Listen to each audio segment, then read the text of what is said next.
melihat keadaan-keadaan sekarang ini yang sedang terjadi. Jangan engkau melihat dulu kelaparan itu di depan mata, baru engkau sadar, terlambat untuk mempersiapkan segala sesuatu. Jangan di saat penyatuan mata uang itu sudah terjadi di depan mata saudara, baru saudara pun sadar. Jadi berjaga-jaga dari hari ini, ya. Kenali, ya. Sebenarnya sudah mulai melalui apa? QRIS, ya. Itu di mana? Di tangan saudara loh. Tanda itu ada di tangan saudara. Sebentar lagi akan berlaku lagi nirsentuh. Mana sorgawi? Bait suci itu adalah tubuh kita. Tetapi karena banyak orang tidak melihat, ya, kalau apa yang dimasukkan ke dalam tubuh itu tidak berbahaya, mereka tidak melihat, ya.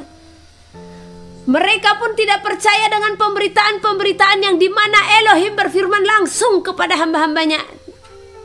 Ya, memang hamba-hambanya yang dipakai itu hamba-hamba kecil, ya. Dan akhirnya banyak yang terjebak karena mereka tidak percaya, karena mereka tidak melihat, ya. Jadi percayalah walau tidak melihat, karena sesungguhnya di saat engkau percaya maka hikmat akan Tuhan berikan kepadamu, ya. Hikmat dan pengertian itu akan Tuhan taruhkan bagimu. Demikian juga melihat keadaan-keadaan sekarang ini yang sedang terjadi. Jangan engkau melihat dulu kelaparan itu di depan mata, baru engkau sadar, terlambat untuk mempersiapkan segala sesuatu.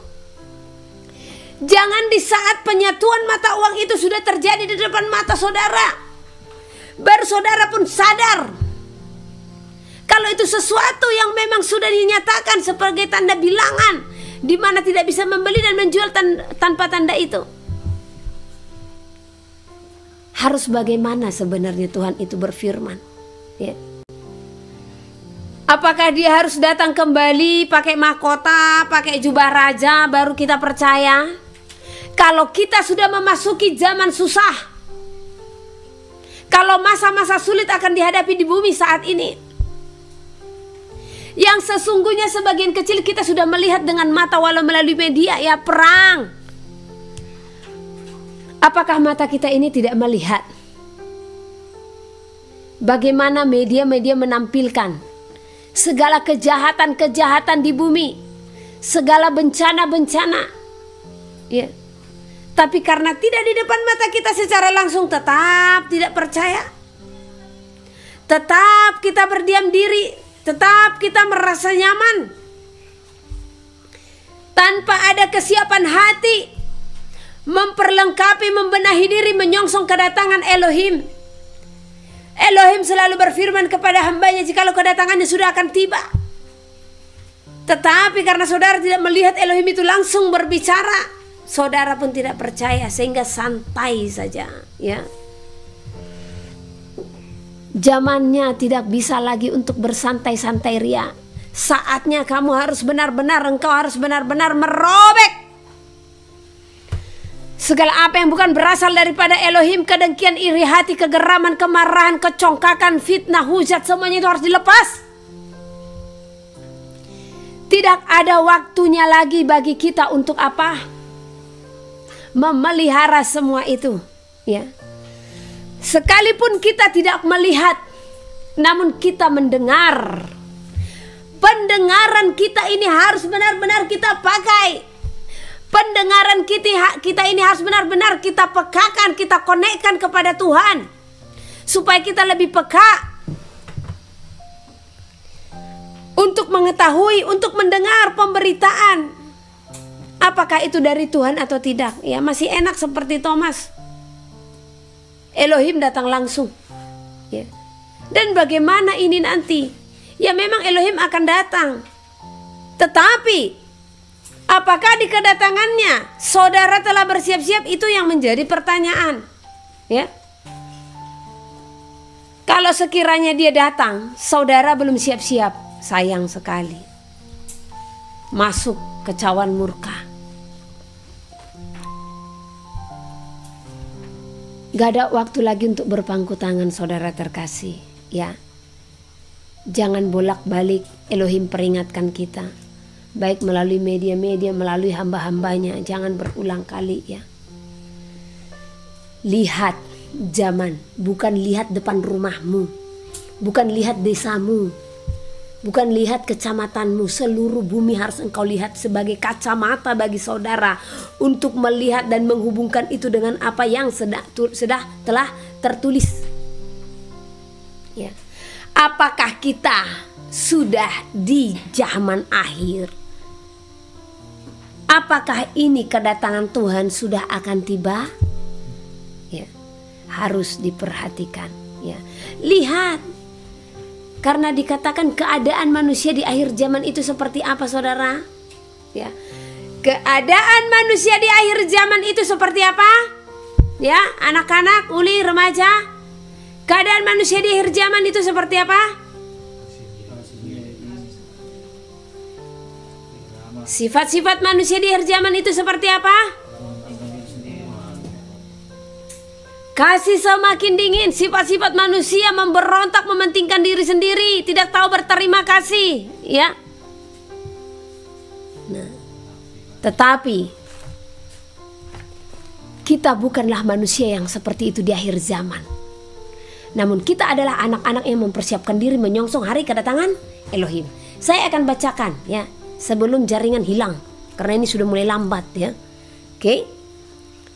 Saya akan bacakan apa yang Tuhan sampaikan Sabtu 1 Juni 2024. Sekaranglah telah tiba saatnya bangsa akan bangkit melawan bangsa-bangsa ya. Bangsa akan bangkit melawan bangsa-bangsa. Bukan bangsa bangkit lagi melawan bangsa, nggak cukup hanya di situ bangsa-bangsa. Berarti bisa satu bangsa diserang oleh bangsa-bangsa ya, lebih daripada satu. Wow ya. Seluruh bumi melihat, semua jiwa akan mendengar, umat manusia akan melihat bagaikan air yang menerjang batu karang. Pernah nggak lihat air menerjang batu karang? Ya, seperti ombak itu bus gitu. Airnya itu kelihatan seperti apa? Cantik enggak? Ya, tenang enggak? Ya. Airnya seperti hancur ya. Berserak. Nah, dan dikatakan di sini, kalau kita pun akan melihat itu semua, begitulah keadaan bumi yang akan datang. Ya. Nah, yang akan datangnya ini kapan? Kita tidak tahu. Apakah itu esok? Apakah itu minggu depan, bulan depan, tahun depan? Sebab hanya Elohim yang tahu waktunya ya. Hanya Elohim yang tahu kapan ini semua akan terjadi. Namun anak-anak Elohim yang telah diberikan pemberitahuan ya, yang telah menerima undangan, sesungguhnya haruslah mempersiapkan diri akan hal ini semua ya. Semakin banyak bangsa-bangsa yang akan berseteru. Nah, ini akan semakin banyak kita lihat ya. Semakin banyak bangsa-bangsa yang membangkitkan kekuatan mereka. Semakin banyak bangsa-bangsa itu menjatuhkan senjata yang menghanguskan bumi ini. Wow, menghanguskan bumi. Apa ini ya? Nuklir mungkin mulai akan keluar ya. Saya mengingat beberapa tahun lalu Elohim berfirman ya, bahkan ya negara Korut ya, mereka memiliki ya persenjataan nuklir yang sangat besar yang tidak dilihat oleh dunia. Kita tidak tahu apakah ini nanti semua akan keluar. Kita tidak tahu. Siapa yang tahu? Ya, hanya Tuhan yang tahu. Kita hanya bisa berdoa supaya si rudal dan si nuklir ini ya tidak sampai ke wilayah tempatmu berdiam. Itu saja yang harus kita doakan ya. Semakin akan terlihat keadaan bumi semakin menderita oleh keadaan di mana deru perang terjadi di seluruh bumi ya. Ingat gak kata deru perang ini ada tertulis di mana? Permulaan penderitaan ya. Sudahkah mulai? Sudah. Jangan saudara katakan belum. Saya mengatakan alangkah disayangkan saudara belum mengetahui kalau ini semua sudah dimulai. Saya akan katakan itu, alangkah disayangkan. Mungkin saudara hanya buka-buka yang namanya video-video yang mengenakkan hati, ya, yang enak dipandang mata, ya. Karena pemberitaan akan perang sudah diberitakan di media-media. Jadi jangan saudara berpikir ya harus seluruh bumi, Bu. Apakah itu doa saudara harus di seluruh bumi? Ya. Tapi ini lihat, di saat Israel akan berjuang mempertahankan tanah Israel, ya, perang tidak akan berhenti nih. Akan berat, bahkan Israel pun akan lemah. Itu sudah nubuatan, ya. Mereka pun akan lemah. Bahkan bangsa-bangsa yang tadinya seperti ini kepada mereka akan mundur. Tidak akan ada yang berani membela mereka. Dan semua itu Tuhan izinkan terjadi, ya. Supaya apa? Mereka berseru di dalam nama Tuhan.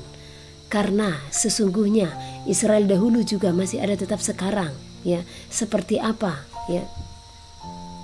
Perzinahan di hadapan Tuhan juga masih besar, ya. Dan itu masih ada sampai detik ini, ya. Tetapi Tuhan sangat mengasihi, ya.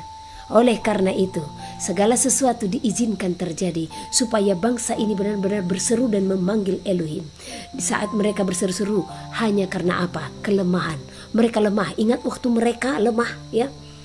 Waktu mereka keluar dari tanah Mesir, mereka lemah melawan bangsa-bangsa, ya. Mereka berseru-seru di dalam nama Tuhan, ya. Dan mereka pun pada akhirnya menang. Dan nanti itu semua akan terulang kembali. Jadi sebenarnya sejarah berulang, ya. Sejarah selalu berulang. Itu yang saudara tidak pahami. Hanya, ya, zaman itu semakin semakin meningkat, ya, semakin berkembang, ya. Zaman semakin berkembang, itu saja bedanya. Tapi kalau sejarah itu berulang, ya. Di zaman ini juga Tuhan memakai para karunia-karunia nabi untuk menyerukan, ya. Makanya dengarkan. Jadi ingat, deru perang sudah terjadi, ya. Dan ini akan semakin besar. Ini yang Tuhan sampaikan. Deru perang ini akan semakin besar. Jangan engkau merasa di zona nyaman. Indonesia aman kok, Bu. Jangan merasa di zona nyaman, ya. Terlebih Indonesia. Ya, mungkin segala sesuatu tidak dibukakan secara umum, ya. Tetapi puji Tuhan, ya, walau kami di tempat terpencil, kami pun mendapatkan pemberitaan bahkan akan apa, ya, akan segala sesuatu yang akan terjadi, ya. Terlebih pemberitaan yang Elohim sampaikan. Jadi ingat, siapkan mentalmu menghadapi masa susah, masa sulit yang ada di hadapan kita. Siapkan mentalmu, ya. Supaya apa? Supaya pada hari itu, ya, engkau tidak jatuh ke dalam pencobaan. Supaya pada hari itu engkau tidak gagal, ya. Kesusahan sudah di depan mata, ya. Jadi di saat kita nanti tidak menerima tanda bilangan itu, ya, bagaimana kita bisa berdiri? Masa sulit pasti akan dihadapi. Makanya berhikmat dan bijaksana. Persiapan dari sekarang, ya. Saya lanjut. Katakanlah kepada semua umat manusia, semakin besar bencana yang akan terjadi di bumi ini, karena aku Tuhan Elohim melihat bumi ini semakin binasa dan semakin kehilangan kemuliaanku. Karena itulah aku memberitahukan bagi engkau, sudah cukup bumi ini melukai hatiku. Sudah cukup bumi ini menjauh daripadaku. Bumi sudah dipenuhi oleh segala dosa. Karena itulah bumi ini sudah harus berlalu, sebab masa pemurnian sudah hampir selesai. Masa pemurnian sudah hampir selesai. Nah, berarti udah Tuhan akan datang. Saat inilah pemurnian itu sedang dinyatakan, ya. Beritahukanlah, aku datang segera, kata Tuhan, ya. Bertobatlah sampai harinya tiba. Bawalah hatimu kepadaku. Zaman akan berlalu. Jagat raya akan tergulung. Bumi akan tergulung, ya. Wow, keren ini, ya. Di mana Tuhan telah menyatakan seruannya. Elohim telah menyampaikan, cukup sudah bumi melukai hatiku. Cukup sudah bumi ini menjauh daripadaku, kata Tuhan. Bumi ini berbicara kita itu semua, ya.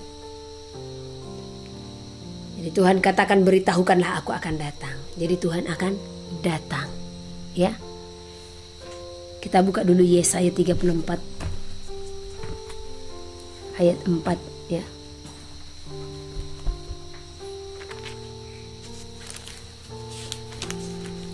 Yesaya 34.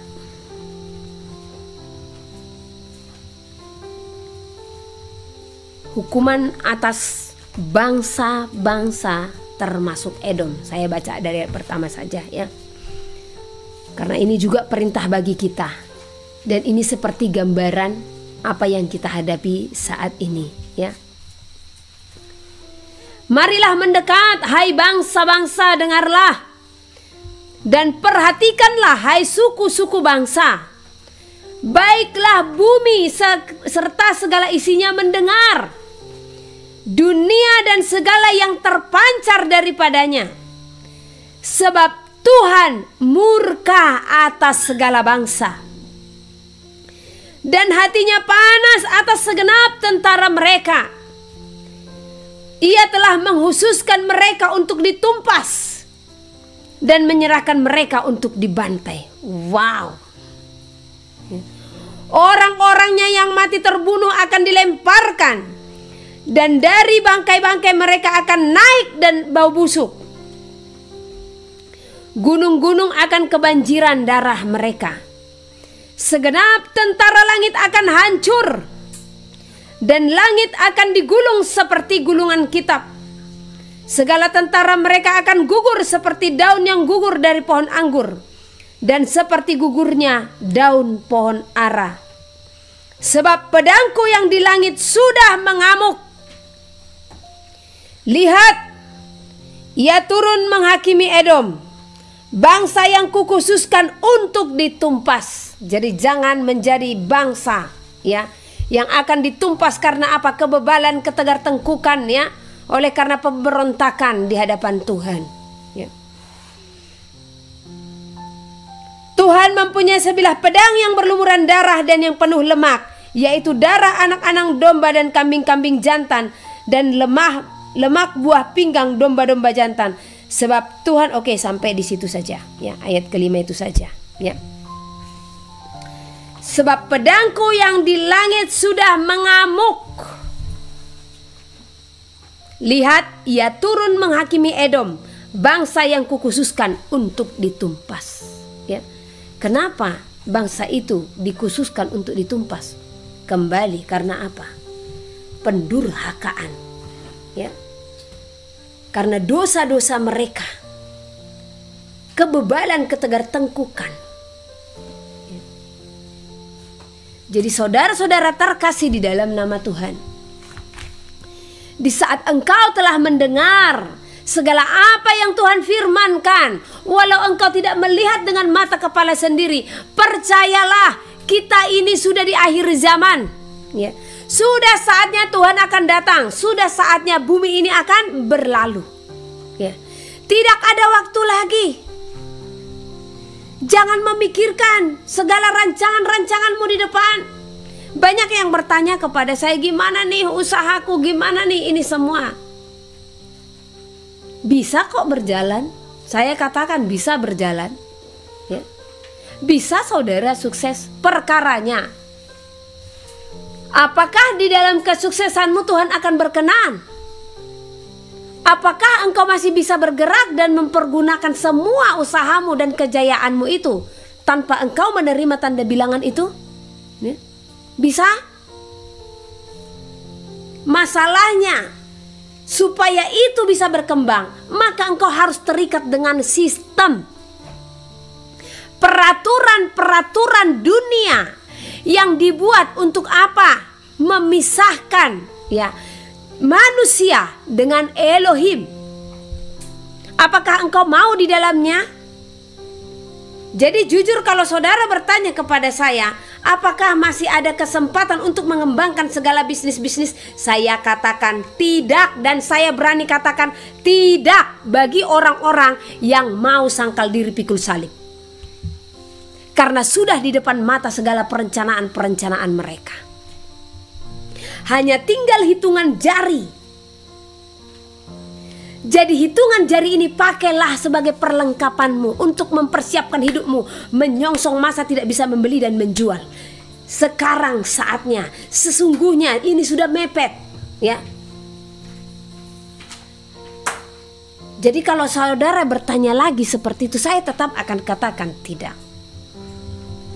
Tidak saatnya lagi. Jadi kalau kamu memang memiliki aset, ya, sudah alihkan itu untuk pertahananmu, menyongsong hari kedatangan Elohim, ya. Pertahananmu di saat engkau tidak bisa membeli dan menjual. Itu saya tidak akan menyampaikan kepada saudara, ya, khotbah-khotbah yang mengenakan telinga, yang membuat saudara senang, ya. Saya tidak akan menyampaikan nubuat-nubuat yang bukan berasal daripada Tuhan. Saya tidak akan menyampaikan kepada saudara sekedar rekaan-rekaan hati saya supaya saudara merasa aman. Jadi saya harus jaga hati. No, tidak. Ya. Jadi mohon maaf kepada engkau yang saat ini, ya, masih memikirkan bisnis-bisnismu. Saya katakan, ya, dan saya berani katakan, berhenti sampai di sini. Buat persiapanmu selagi uang itu masih bisa engkau pakai. Ya. Biar saudara mengatakan saya kalau sama Ibu Yeni ini nggak enak, ya, nggak pernah ada nubuatan yang enak-enak katanya, bukan bagian saya itu, ya. Dan memang di akhir zaman tidak ada hal-hal nubuatan-nubuatan enak lagi, ya. Guru palsu, pengajar palsu yang mengkhotbahkan kemakmuran di akhir zaman ini, sudah di depan mata kita perang, sudah di depan mata kita kesusahan, harga barang semakin naik, ya, luar biasa, ya.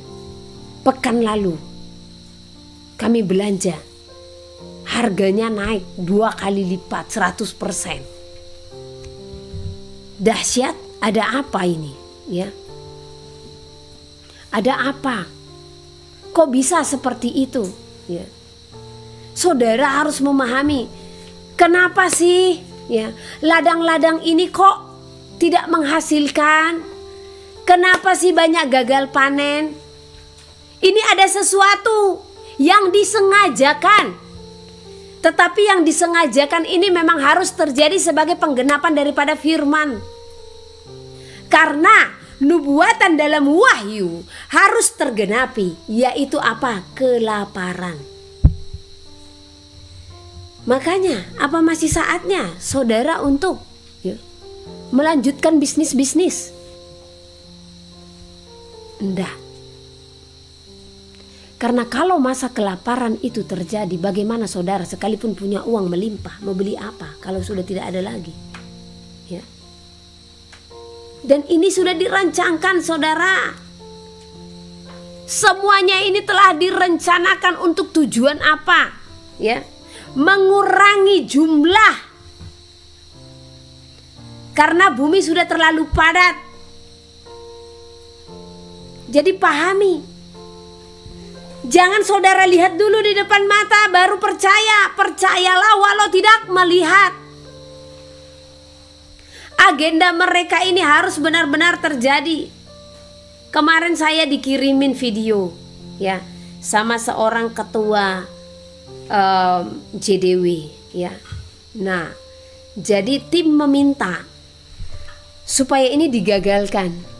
Dan video ini sebenarnya sudah video beberapa tahun silam pas masa-masa COVID, ya. Terlambat toh. Saya katakan terlambat. Saya pun sampai heran. Aduh, kok ini videonya sama mereka kok terlambat ya. Jadi mereka meminta ya supaya kita bersepakat berdoa supaya itu digagalkan. Itu sudah terjadi. Ya. Terlambat toh, makanya jangan sampai terlambat.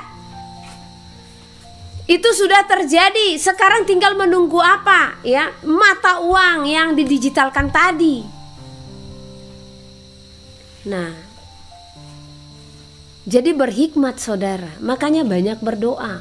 Doanya apa? Ditukar dulu doanya. Ya. Sekarang berdoa, Bapa, umatmu binasa karena tidak berpengetahuan.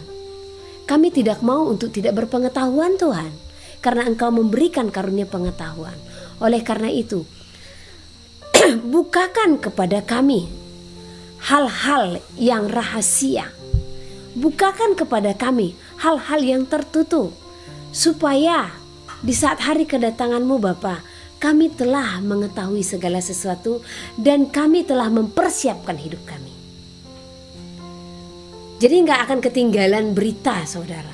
Ya, kayak ini kemarin kan saya katakan ketinggalan jadinya. Ya, gimana mendoakan itu untuk gagal? Dan saya katakan ya memang sekalipun saat itu diketahui, karena dulu saya melihat itu waktu baru keluar videonya, itu kalau nggak salah 2021 deh ya. Sekarang kan udah 2024, kalau nggak pun 2022, pokoknya pas masa itu. Nah, zaman itu saja banyak yang saya terima video seperti itu, tetapi memang saya dibukakan ini harus berjalan, karena inilah penggenapan menuju tanda bilangan. Jadi harus terjadi. Jadi kita harus tahu yang mana ini yang bisa kita doakan untuk digagalkan. Yang mana ini yang memang harus kita hadapi untuk memurnikan. Harus kenal ya. Jadi jangan sok-sok tengking-tengking yang namanya, oh kami tengking COVID, kami tengking apa. Hebat sekali saudara ya. Ditengking akhirnya kena ya.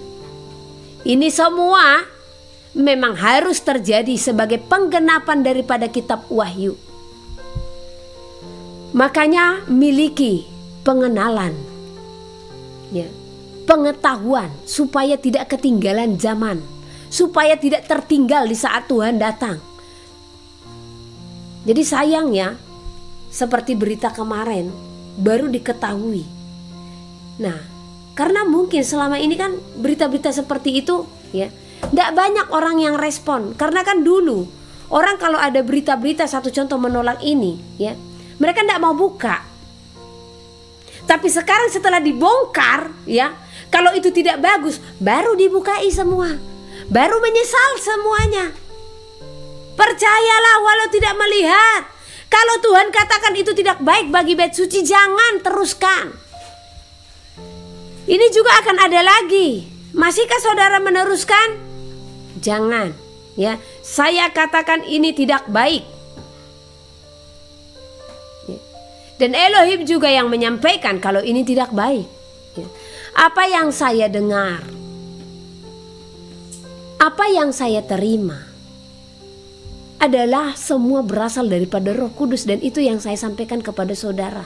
Saya tidak akan pernah menyampaikan segala sesuatu yang berasal dari pikiran saya, berdosa saya ya. Sayang kan? Saya tidak mau ada dosa melekat. Jadi saya setiap waktu berjuang untuk melepas. Kalau saya tahu ada sedikit dosa, oh ini sudah menjurus ke dosa ya, lepas. Harus seperti itu ya. Jadi ini kita sudah di masa menuju kesusahan, masa-masa sulit ya. Jadi saya tetap himbau kepada saudara, persiapkan segala sesuatu, terlebih hidupmu. Siapkan dahulu mentalmu. Kalau mentalmu tidak siap, kamu tidak akan siap menghadapi masa itu ya. Jangan pernah jemu-jemu untuk berbuat baik. Jangan pernah jemu-jemu untuk melakukan kehendak Tuhan. Ingat ya, jangan hanya dengar dari gembalamu di bumi saja, karena sudah banyak gembala di bumi yang tidak berkenan lagi di hadapan Elohim. Oleh karena apa? Mereka tidak mendengar suara gembala lagi. Mereka tidak lagi mendengar suara gembala yang agung ya. Tetapi sudah banyak gembala di bumi yang hanya mendengar hati dan pikirannya, ya. Tadi saya menjelaskan kepada jemaat yang ada di sini bagaimana kita harus mampu mendengar jeritan jiwa. Ya. Ini juga saya sampaikan kepada saudara supaya saudara berpengertian, ya. Jangan ikuti apa kata pikiranmu dan hatimu, tetapi ikuti apa kata jiwamu. Bagaimana untuk mengenali bagaimana suara jiwa kita ini, ya. Yang dimana berbicara di dalam roh. Jangan kehendak hati dan kehendak pikiran yang diikutkan, ya. Jeritan jiwa. Karena jeritan jiwa ini akan menyerukan segala sesuatu apa yang ada pada tubuh kepada Tuhan, ya. Nah, dan jeritan jiwa ini juga mengeluhkan segala sesuatu, ya, yang sedang dihadapi. Kenapa bangsa Israel diselamatkan? Satu, karena janji kepada nenek moyang. Kedua, karena Tuhan mendengar jeritan jiwa mereka. Ya. Ada perumpamaan seorang tuan yang tidak memberikan upah kepada hambanya selayaknya. Dan Tuhan pun berfirman, ya, kalau Tuhan mendengarkan jeritan jiwa mereka yang diupah tidak layak, ya. Jadi dari sekarang jangan ikuti apa kata hatimu, apa kata pikiranmu, tapi ikuti apa yang rohmu sampaikan. Ingat, keinginan roh bertentangan dengan keinginan daging, ya. Tetapi matikanlah dagingmu, bangkitkanlah rohmu, ya. Jadi ikuti panggilan jiwamu, bukan panggilan hatimu, ya. Karena di saat kita menggenapi panggilan jiwa kita, maka sukacita, damai sejahtera akan diam dalam kita, ya. Nah, jadi tetap berjaga-jaga, hidup di dalam roh dan kebenaran, menyongsong hari kedatangan Elohim. Persiapkan hatimu, hidupmu, hiduplah di dalam kasih dan kekudusan, ya. Hiduplah di dalam roh dan kebenaran, hiduplah di dalam iman dan perbuatan. Maka semuanya inilah yang akan mempersatukan kita dengan Elohim, yang akan melayakkan kita untuk masuk ke dalam kerajaannya, ya. Dan sedikit lagi, ini sepertinya agak simpel malam ini, ya. Tadi sebelum masuk ibadah ada beberapa menit terlambat, ya. Roh Kudus berfirman, menyampaikan satu nubuatan ini khusus bagi orang Samosir, ya. Disampaikan Samosir, berjaga-jagalah, ya. Lakukanlah firmanku supaya aku diam di dalammu.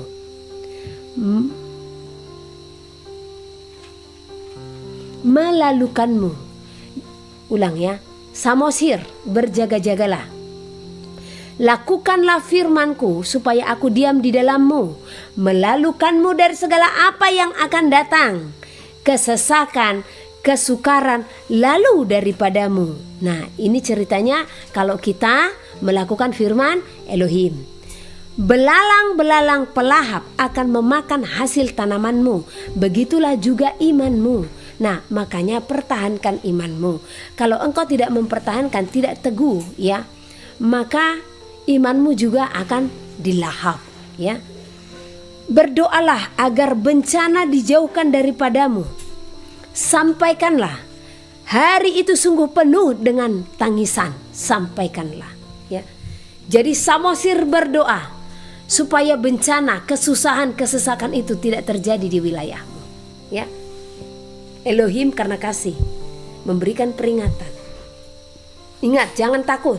Kalau saudara takut, itu tandanya masih ada kegelapan dalam diri saudara, berarti masih ada dosa, ya. Karena nubuatan tanda kepada orang yang beriman. Jadi kalau orang yang beriman mendengarkan ini, maka tidak akan tercuri sukacitanya, maka tidak akan takut, tetapi yang ada semakin membangun hubungan kepada Tuhan, ya. Ini ada pertanyaan, ya. Bagaimana cara mendengarkan jeritan jiwa, ya, di dalam kekonekan, kepatuhan kita, ketaatan kita kepada Elohim. Maka engkau akan mendengarkan jiwamu berseru-seru, ya. Lepaskan pikiranmu, Ya. Jangan andalkan pikiranmu, jangan andalkan hatimu. Ya. Biarkan Roh Kudus, ya, yang benar-benar memerintah dalam hidupmu. Engkau harus banyak bersekutu di dalam Tuhan dan harus banyak sangkal diri. Maka engkau akan mendengarkan bagaimana jiwamu, apa yang dipinta oleh jiwamu. Ya. Sebenarnya jeritan jiwa itu, sekalipun saudara tidak mendengar apa itu jeritan jiwa, bagaimana saudara supaya menjadi penyembah yang menyembah Bapa dalam roh dan kebenaran. Hanya itu saja, ya. Nah, jadi di saat itu belum tergenapi dalam diri saudara, jiwa saudara menjerit. Dia akan menjerit meminta pertolongan, meminta Tuhan menolong tubuhnya, ya. Tuhan, hati ini, ya, sangat mumet, pikiran sangat mumet, Tuhan, buang itu. Tolong Tuhan, tolong selamatkan, bebaskan. Ya, itulah jeritan jiwa saudara. Kekhawatiran Tuhan memenuhi tubuh ini, tolong Tuhan, ya. Nah, jadi belas kasih Tuhan akan dinyatakan bagimu di saat apa? Engkau memiliki hati yang takut akan Tuhan. Nah, maka semua akan dibukakan. Oke, puji nama Tuhan. Demikian ibadah kita pada malam hari ini untuk mengingatkan kita, mengajari kita supaya kita tetap percaya. Walau tidak melihat, percaya. Akhir zaman sudah di depan mata. Percaya. Tanda bilangan sudah di depan mata. Percaya. Sudah saatnya kita tidak bisa membeli dan menjual. Percaya. Mata uang tunai akan ditarik. Percaya. Perancangan daripada penguasa-penguasa bumi ini sedang dikerjakan. Agenda-agenda mereka sedang dikerjakan. Percaya akan hal itu. Ya, walau saudara tidak melihat, ya, walau saat ini masih ada uang tunai dalam tanganmu, jangan engkau jadi tidak percaya karena masih melihat uang itu ada di dalam dompetmu. Tetapi ini sesuatu yang Tuhan nyatakan akan terjadi, bahkan segera akan terjadi. Ya, Tuhan mengingatkan kita, memberikan kita peringatan supaya kita bersiap-siap dan berjaga-jaga, supaya kalau hari itu tiba, kita sudah dijauhkan dari pencobaan itu. Kita dijauhkan seperti apa? Kita sudah ada persiapan. Kalaupun kita tidak bisa membeli dan menjual, kalaupun ya kita tidak akan menghadapi semuanya itu, kita sudah dicukupkan dengan apa yang telah kita persiapkan sesuai dengan apa yang Tuhan perintahkan. Sehingga di saat kita tidak ada akses kepada dunia ini, ya, di saat yang tidak menyembah patung itu akan dibunuh. Siapa yang tidak menyembah patung itu? Kembali lagi saya sampaikan kepada saudara, ya. Tadi pembacaan kami, ya, tanda, ya, di dahi dan tanda di tangan itu berbicara firman Tuhan, ya. Jadi firman ini yang menjadi tanda di tangan dan di dahi, ya. Jadi sebenarnya, ya, coba itu tadi ayatnya di mana, ya? Ulangan, ya. Ulangan pasal ke-16, ya. Sedikit lagi. Ulangan pasal ke-16 itu, ya, yang tadi pagi. Oh, 6 ayat yang tanda 8. Oke. Ulangan 6 ayat 8, ya. Saya bacakan. Haruslah juga engkau mengikatkannya. Mengikatkan apa? Hukum ketetapan, ini di ayat 2, ya. Ketetapan, perintah dan peringatan di ayat yang selanjutnya juga. Jadi ketetapan, perintah dan peringatan, ya. Nah, hukum-hukum Tuhan ini yang dikatakan di ayat 8 ini. Haruslah juga engkau mengikatkan hukum, ketetapan, perintah, peringatan, ya, saya sebutkan saja, sebagai tanda pada tanganmu, dan haruslah itu menjadi lambang di dahimu. Nah, sekarang pertanyaan saya, apa iya lambang itu, peringatan, ketetapan itu dituliskan di sini? Tidak. Tetapi artinya kita menerima dengan akal sehat kita, ya, dan kita melakukannya dengan tangan terbuka. Itulah tanda di tangan dan di dahi. Nah, jadi sebenarnya iblis akan meniru segala sesuatu yang Tuhan nyatakan, ya.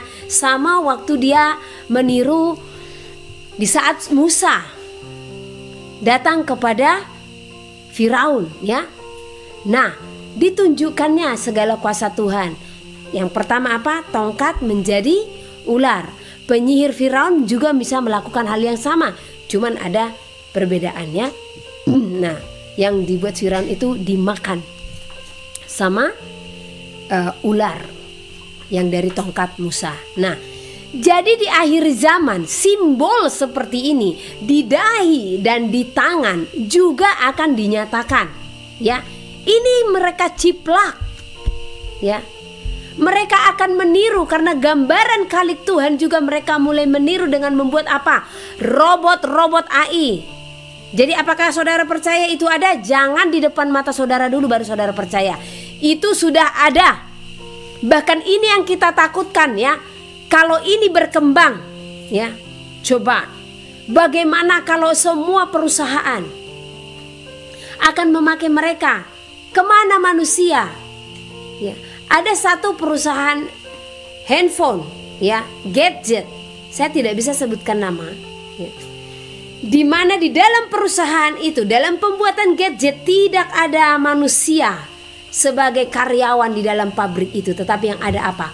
Robot. Coba. Jadi mereka mulai merongrong gambar kalik Elohim, ya.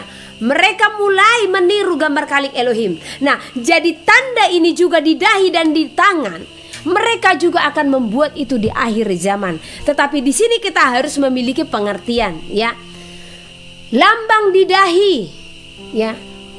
Dan tanda di tangan itu berbicara apa? Apakah memang tertulis?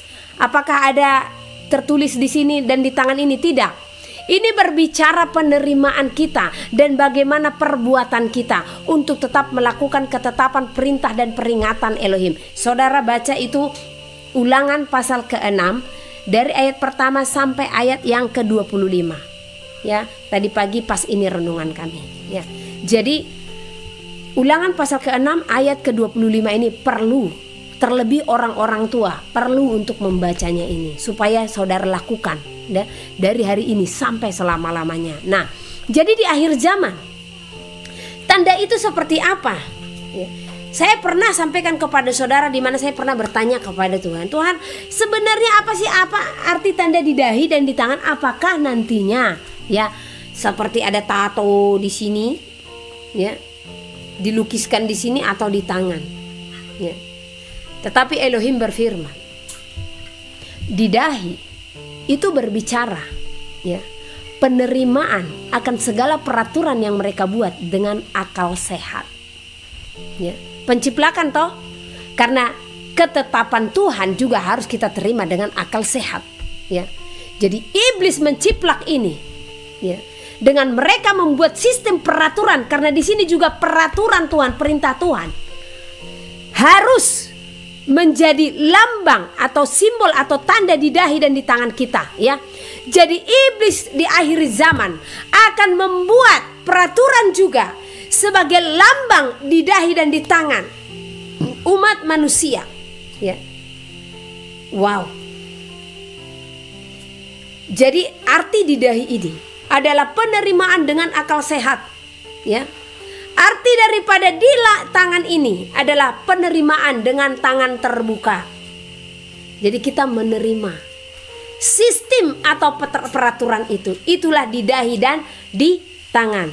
Kalau masalah bagaimana bentuknya, itu medianya. Apakah dia nanti berupa chip? Apa dia nanti berupa tato? Atau berupa barcode yang hanya di aplikasi? Kita tidak tahu, ya. Intinya kalau ada aplikasi kita tidak bisa membeli dan menjual. Jangan terima lagi, ya. Jangan terima lagi, ya. Nah, jadi chip itu, nah, kita tidak tahu apakah melalui itu. Tapi intinya pengertian secara rohani itu di dahi dan di tangan itu penerimaan dengan akal sehat dan tangan terbuka, ya. Jadi dengan akal budi ini kita menerima, padahal kita sudah mengetahui kebenaran. Janganlah kita menerima tanda itu, ya. Jadi berjaga-jaga dari hari ini, ya. Kenali Ya. Sebenarnya sudah mulai melalui apa? Kiris ya. Kirisnya namanya Noe. Sudah mulai. Kirisnya atau apa? Ya. Karena kemana-mana sekarang harus membawa itu. Ya. Jadi dulu kami pernah pergi ke mall, jadi harus pakai itu sekarang. Nah, wow, sudah dimulai toh? Sudah, ya. Itu di mana? Di tangan saudara loh. Ya. Tanda itu ada di tangan saudara. Jadi berhikmat dan bijaksana. Ya.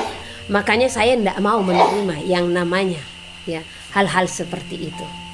Apapun yang terjadi, saya tidak akan menerima kiris itu. Ya. Sebentar lagi akan berlaku lagi nir sentuh. Nah, coba kata nir ini. Oh, lanjut lagi kita ya. Sabar ya. Nah, nir sentuh. Ya, apalagi nir Noel. Nah, ada lagi satu lagi. Ya. Nir kabel, nir sentuh. Arti nir ini, ya, sesuatu yang tidak disentuh, yang tidak kelihatan, ya. Nah, coba saudara ingat nggak film apa judulnya? The Creator, ya. Nah, dalam film The Creator, siapa yang mereka cari itu? Nirmata. Nirmata ya? Nirmata kan? Jadi mereka sudah kasih clue, ya.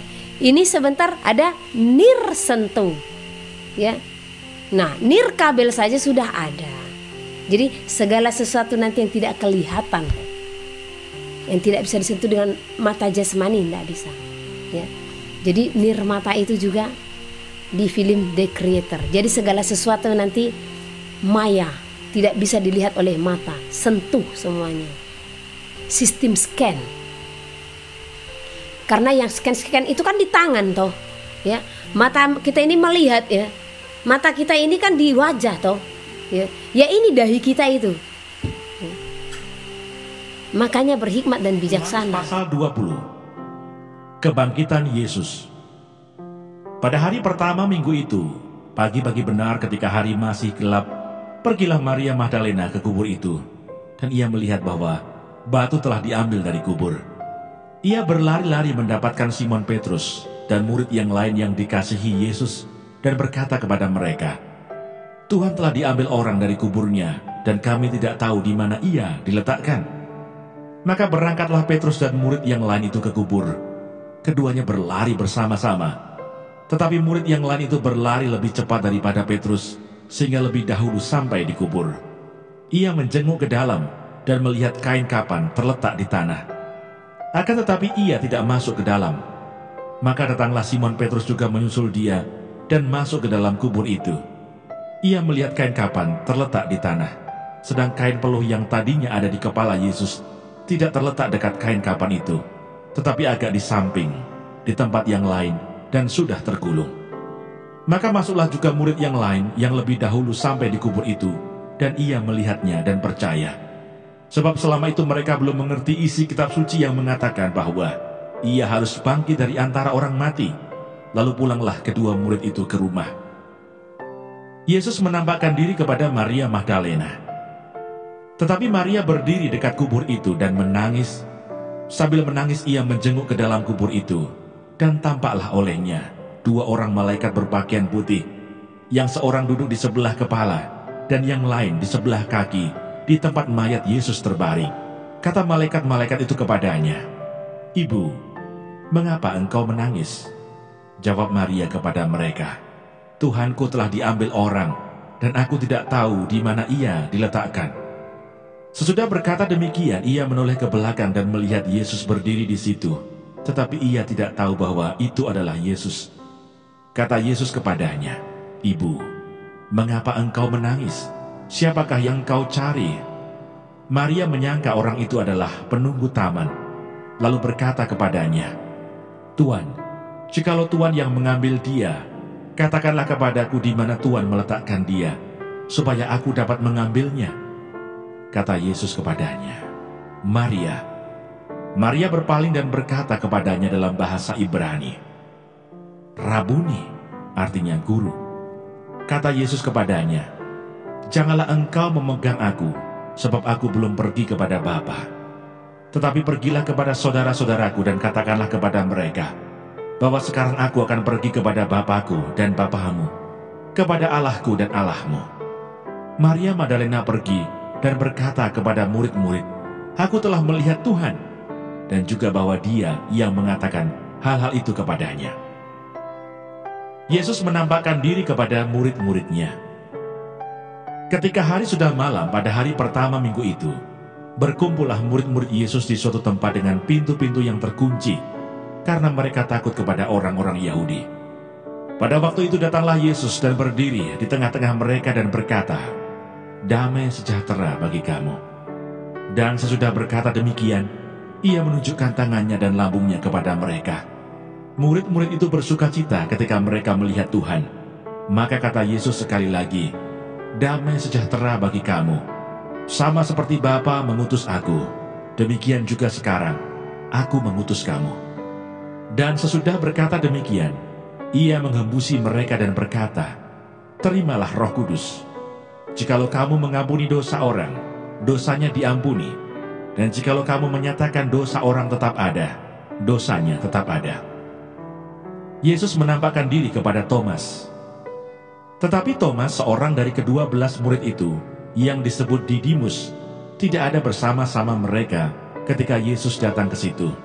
Maka kata murid-murid yang lain itu kepadanya, "Kami telah melihat Tuhan." Tetapi Thomas berkata kepada mereka, "Sebelum aku melihat bekas paku pada tangannya, dan sebelum aku mencucukkan jariku ke dalam bekas paku itu, dan mencucukkan tanganku ke dalam lambungnya, sekali-kali aku tidak akan percaya." 8 hari kemudian murid-murid Yesus berada kembali dalam rumah itu, dan Thomas bersama-sama dengan mereka.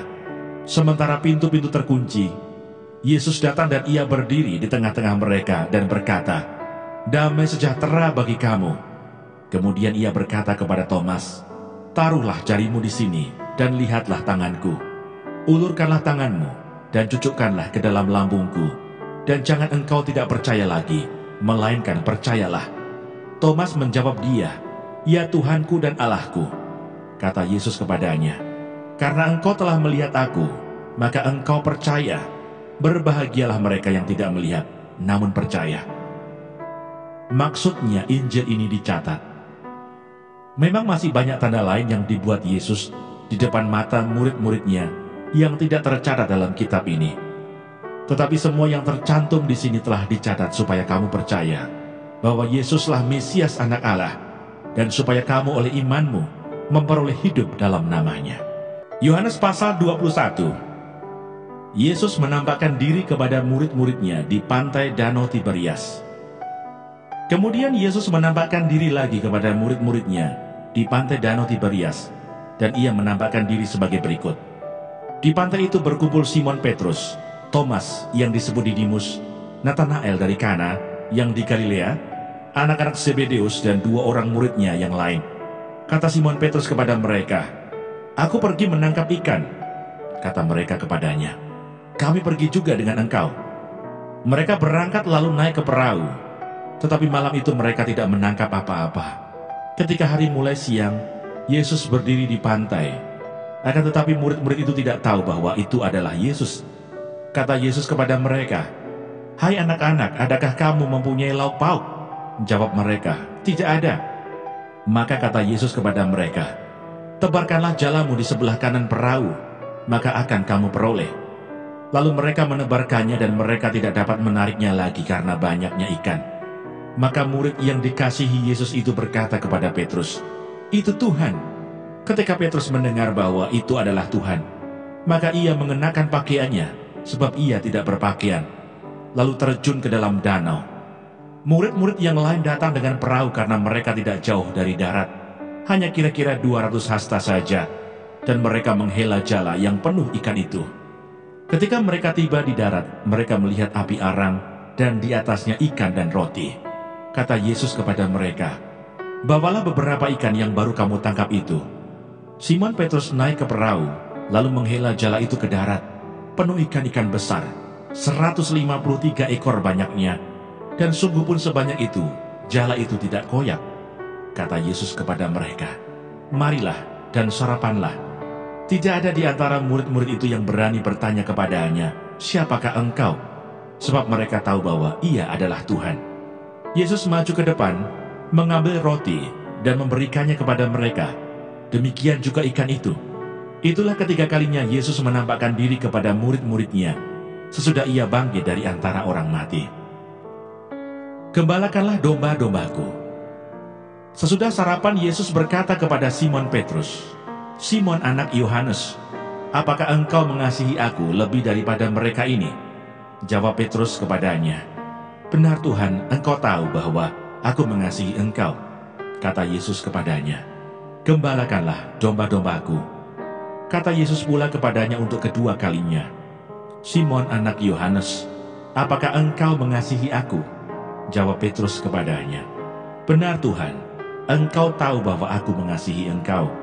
Kata Yesus kepadanya, gembalakanlah domba-dombaku. Kata Yesus kepadanya untuk ketiga kalinya, Simon anak Yohanes, apakah engkau mengasihi aku?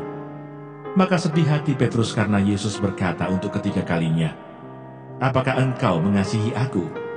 Dan ia berkata kepadanya, Tuhan, engkau tahu segala sesuatu, engkau tahu bahwa aku mengasihi engkau. Kata Yesus kepadanya, gembalakanlah domba-dombaku. Aku berkata kepadamu, sesungguhnya ketika engkau masih muda, engkau mengikat pinggangmu sendiri, dan engkau berjalan kemana saja kau kehendaki. Tetapi jika engkau sudah menjadi tua, engkau akan mengulurkan tanganmu, dan orang lain akan mengikat engkau, dan membawa engkau ke tempat yang tidak kau kehendaki. Dan hal ini dikatakannya untuk menyatakan bagaimana Petrus akan mati dan memuliakan Allah. Sesudah mengatakan demikian, ia berkata kepada Petrus, ikutlah aku. Murid yang dikasihi Yesus. Ketika Petrus berpaling, ia melihat bahwa murid yang dikasihi Yesus sedang mengikuti mereka, yaitu murid yang pada waktu mereka sedang makan bersama, duduk dekat Yesus dan yang berkata, Tuhan, siapakah dia yang akan menyerahkan engkau? Ketika Petrus melihat murid itu, ia berkata kepada Yesus, Tuhan, apakah yang akan terjadi dengan dia ini? Jawab Yesus, jikalau aku menghendaki supaya ia tinggal hidup sampai aku datang, itu bukan urusanmu. Tetapi engkau ikutlah aku. Maka tersebarlah kabar di antara saudara-saudara itu, bahwa murid itu tidak akan mati. Tetapi Yesus tidak mengatakan kepada Petrus bahwa murid itu tidak akan mati, melainkan, jikalau aku menghendaki supaya ia tinggal hidup sampai aku datang, itu bukan urusanmu.